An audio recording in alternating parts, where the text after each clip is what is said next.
एक लड़का अपनी गर्लफ्रेंड को बंदूक स्प्रे गन चलाना सिखा रहा था। जब लड़की ने चलाना सीख लिया तो उसने अचानक ही बंदूक का रुख उसी की तरफ कर दिया। लड़का घबरा गया और बोला, मजाक मत करो, लेकिन लड़की के चेहरे पर कोई भाव नहीं थे। लड़का मजबूर होकर घुटनों पर बैठ गया।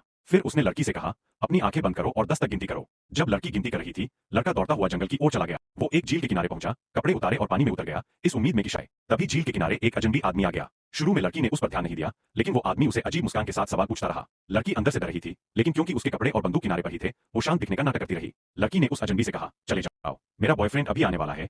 लेकिन उस आदमी ने मना कर दिया और बोला, तुम्हारा बॉयफ्रेंड अब कभी नहीं आएगा। लड़की डर के मारे तैरकर दूर जाने की कोशिश करने लगी। जब उसने पीछे देखा तो वो अजनबी गायब हो चुका था। वो जल्दी से किनारे पहुंची और बंदूक ढूंढने लगी, लेकिन बंदूक वहां नहीं थी। वो घबरा गई, जल्दी से कपड़े पहने और अपनी कार की ओर दौड़ पड़ी। कार में बैठकर जब वह भाग रही थी, तभी उसके बॉयफ्रेंड का फोन आया। लेकिन उसी समय कार की पिछली सीट से एक हाथ निकलता है।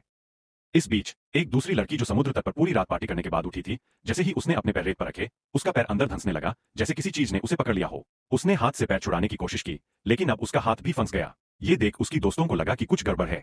एक दोस्त फौरन कार से कूदकर मदद करने दौड़ी, लेकिन जैसे ही वो रेत पर पहुंची, वो गिर पड़ी। उठने की कोशिश की, लेकिन अब उसकी आधी शक्ल रेत में समा चुकी थी। बाकी दोस्त ये सब देख रहे थे, लेकिन डर के मारे कुछ नहीं कर पा रहे थे। एक लड़की तो रोने लगी, मानो आंसू उसकी दोस्त को बचा सकते हों।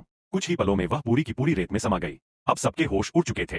गर्मी और पानी की कमी से हालात और भी बिगड़ गए। तब एक दोस्त ने हिम्मत जुटाई और 2 सर्फबोर्ड को सपोर्ट की तरह इस्तेमाल करके कार की चाबी लेने की कोशिश की। वो लगभग पहुंच ही गई थी कि तभी रेत में छिपे रेत दानव ने उसका सर्फबोर्ड हिला दिया, जिससे वो संतुलन खो बैठी। अब वह लड़का पूरी ताकत से रेत में गिरने से खुद को बचाने की कोशिश कर रहा था, जबकि रेत दानव दूर खड़ा होकर अपने कारनामे का आनंद ले रहा था।